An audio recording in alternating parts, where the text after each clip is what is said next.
Trump's abrupt exit from a press conference has people talking significant health concerns. I want you to see it. I want you to judge for yourself.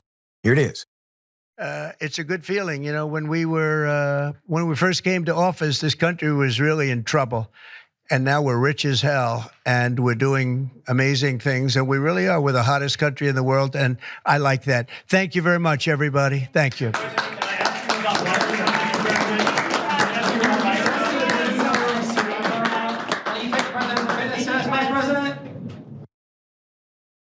Put it up for a mass.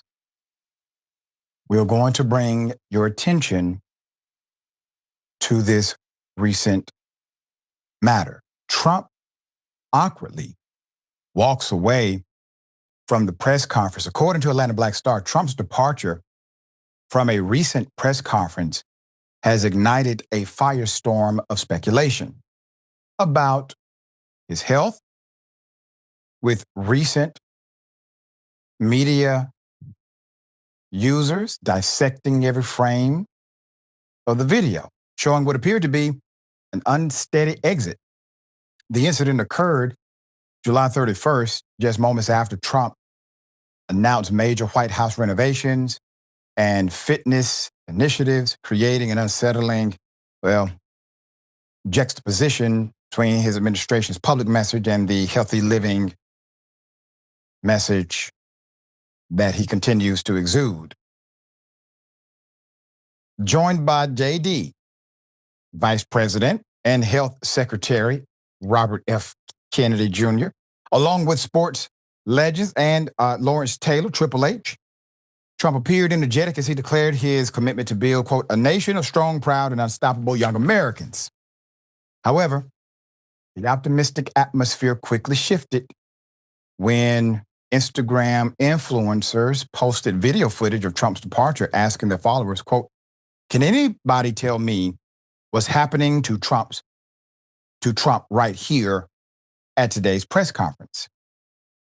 The brief clip, played over and over with emphasis, showed Trump appearing to struggle as he walked away from the podium. Their followers weighed in, believing the worst about the former reality star's health, now current president of the United States. The latest scare adds to a growing timeline of concerns about Trump's physical condition, most notably his mysterious 2019 visit to Walter Reed National Military Medical Center raised eyebrows when reports emerged that Vice President Mike Pence had been placed on standby to potentially assume presidential powers. The unscheduled visit remained shrouded in secrecy, with Trump requiring the hospital's medical personnel to sign NDAs, according to NBC News. His physician, Sean Conley, vigorously denied speculation about strokes and also any cardiovascular emergency. The health question resurfaced again in 2020, COVID-19 diagnosis and hospitalization, where Walter Reed, where he received aggressive treatment, including experimental Regeneron antibodies and others. While the administration projected optimism, the chief of staff, who was Mark Meadows at the time, revealed that Trump's condition had been more serious than they publicly acknowledged, with alarming drops in blood oxygen levels. Then there was this. Get more aggressive. Yeah, the tariffs are going to go on, and other sanctions go on. Should Zelensky target Moscow? Should Zelensky target Moscow? No, he shouldn't target Moscow.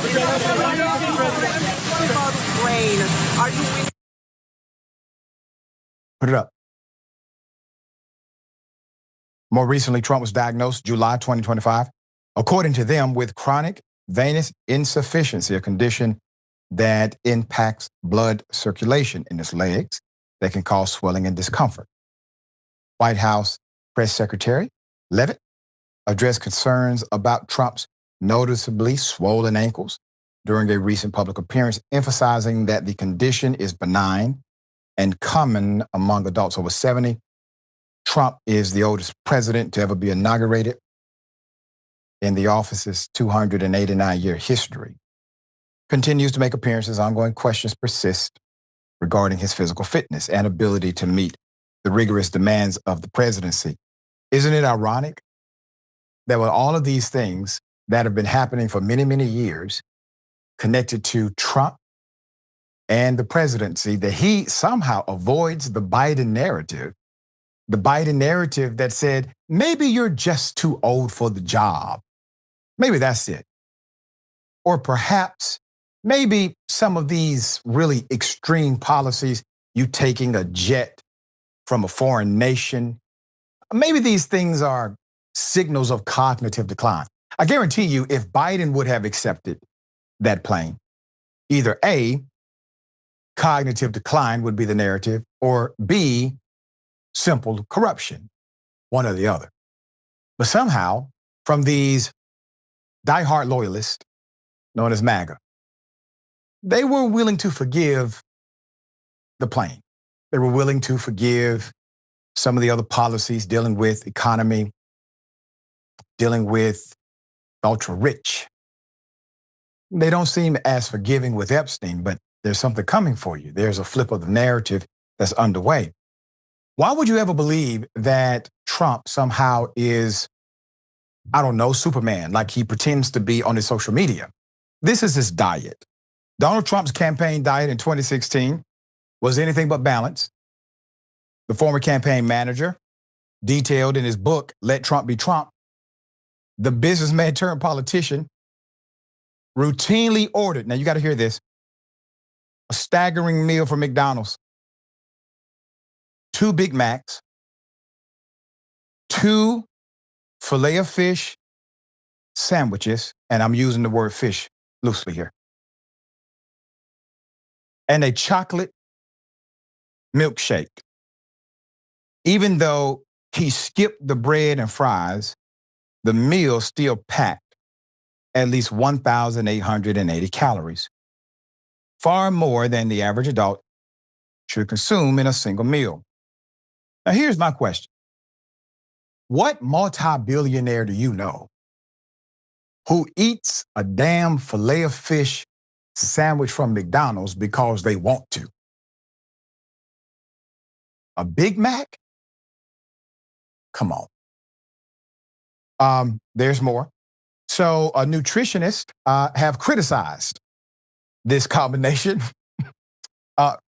noting its alarmingly high saturated fat and sodium and cholesterol.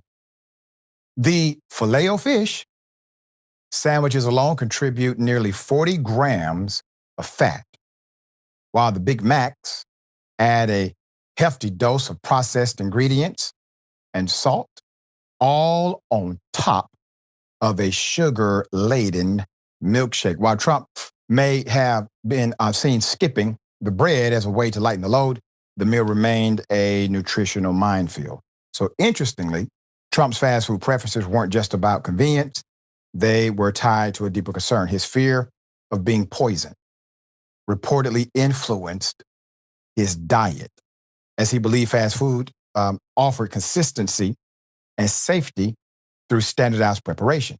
This preference extended into his presidency, where he once asked White House staff to replicate McDonald's burgers. However, no amount of replication could erase the unhealthiness of his campaign trail staple. Now, so we have paranoia. So much so he believes he's going to be poisoned by somebody, so he has to order from McDonald's as if that's not poison. You also have an extreme adverse relationship with law and constitution. You don't give a damn about either. You made promises on the campaign. You have kept none of them. And for some reason, this individual is still a viable political candidate or political champion. It doesn't make sense. He's not even viable in his ability to serve in the office.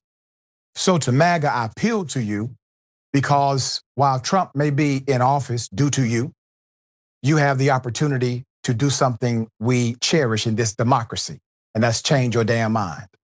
That is what a democracy is about. In democracy, you have no finality. Meaning if your person did not win, if your policy did not win, that's fine. You have another opportunity as long as you have a democracy. But as soon as you do not have a democracy, your opportunity vanishes. So right now, MAGA, we still have a democracy. Right now, we still have the opportunity to transform the narrative from the wannabe dictator. All right, Ripping Updates has to come.